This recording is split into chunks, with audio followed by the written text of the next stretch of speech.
দল আছি, এই জন্য ব্রিফিংটা শর্ট হইলেই সকলের জন্য সুবিধা, আপনাদের জন্য সুবিধা। তো কিছুটা তো আলোচনা হয়েছে আজকে, যেটা আপনারা বলেছেন তত্ত্বাবধায়ক সরকারের ব্যাপারে আমরা একমত আছি সকলেই।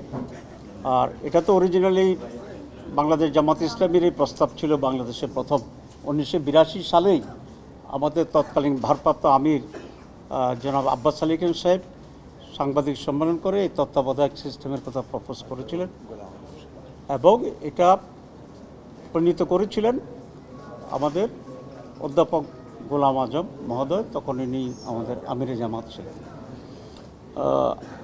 আজকে আলহামদুলিল্লাহ আমরা আবার সকলে এই বিষয়ে একমত হতে পেরেছি। এটা ফরমেশন নিয়ে আমাদের ভিতরে একটু ডিফারেন্স হচ্ছে। বাংলাদেশ জামাত ইসলামী যেটা বলেছে সেটা ফার্স্ট রিটার্নিং প্রধান বিচারপতি, এভাবে ওনাকে না পেলে বিচারপতি, আবার বিচারপতি, আবার বিচারপতি। 6th এসে আমরা বলেছি যে যদি এই জায়গায় আমরা কোনোভাবেই আসতে না পারি তাহলে প্রেসিডেন্ট সকল রাজনৈতিক দলগুলো যেগুলো পার্লামেন্টকে রিপ্রেজেন্ট করে বা এই নির্বাচনের পরে যেটা করবে তাদের সমন্বয়ে আলোচনার মাধ্যমে একজন ব্যক্তিকে প্রধান উপদেষ্টা করা হবে, যেটা আমরা 91-এ শাহাবুদ্দিন সাহেবকে আমরা সেভাবে সিলেক্ট করেছিলাম।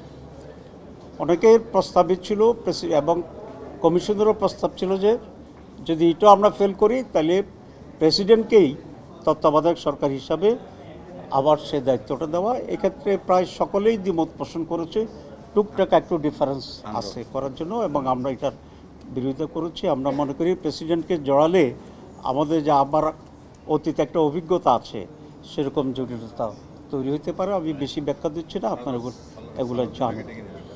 এরপরে যে আলোচনাটা হয়েছে সকালে আমি এটা ব্রিফ করেছিলাম আপনাদেরকে যে আমরা প্রথম হাফে যেগুলো আমরা করেছিলাম এটা আমি রিপিট করতে চাই না। এখানে তত্ত্বাবধায়ক সরকারের ফরমেশনে যে সমস্ত ডিফারেন্সটা আছে এটা আগামীকাল আলোচনা হবে না, কমিশন বলেছে। এই পর্যায়ে স্থগিত রেখে এটা পরবর্তী আবার যে আলোচনা শুরু হবে তখন এই বিষয়ে আমরা একটা চূড়ান্ত সিদ্ধান্ত গ্রহণ করতে পারবো। তো আজকে বেসিক্যালি সকালে আমরা ঐকমত্য হয়েছে একটা বিষয়ে, যেটা ডিলিমিটেশনের ব্যাপারে আমরা বলেছিলাম। আর এখানে তত্ত্বাবধায়ক আবার ফিরে আসবে এটা ব্যাপারে আমরা সব একমত হয়েছি, এবং সুপ্রিম কোর্টেও এই বিষয়ে একটা মামলা আছে, এটা রায় হয়ে যাবে এবং আমরা করি এটা পজিটিভ হবে। আপনাদের সবাইকে ধন্যবাদ। তত্ত্বাবধায়কের মেয়াদের ব্যাপারে কমিশন 3 মাস বলেছে, জামাত ইসলামী এটাকে 4 মাস বলেছে, 4 মাস। এবং স্থানীয় সরকার এবং জাতীয় সরকার দুটোই, জাতীয় নির্বাচন এবং স্থানীয় নির্বাচন এই দুটি তত্ত্বাবধায়ক সরকারের মাধ্যমে হইতে হবে, এটা আমাদের দাবি এবং এটা আমাদের অভিজ্ঞতা যে তত্ত্বাবধায়ক সরকার না হলে যেমনি জাতীয় নির্বাচন কোনো নির্বাচনে হয় না, দলীয় সরকারের অধীনে একইভাবে স্থানীয় নির্বাচনও কোনো নির্বাচন হয় না। দুটাকেই তত্ত্বাবধায়ক সরকার অধীনে হতে হবে। অন্যান্য রাজনৈতিক দলগুলোর অবস্থান কি ছিল? কেউ একমত, কেউ দ্বিমত, এটা আলোচনা চলছে।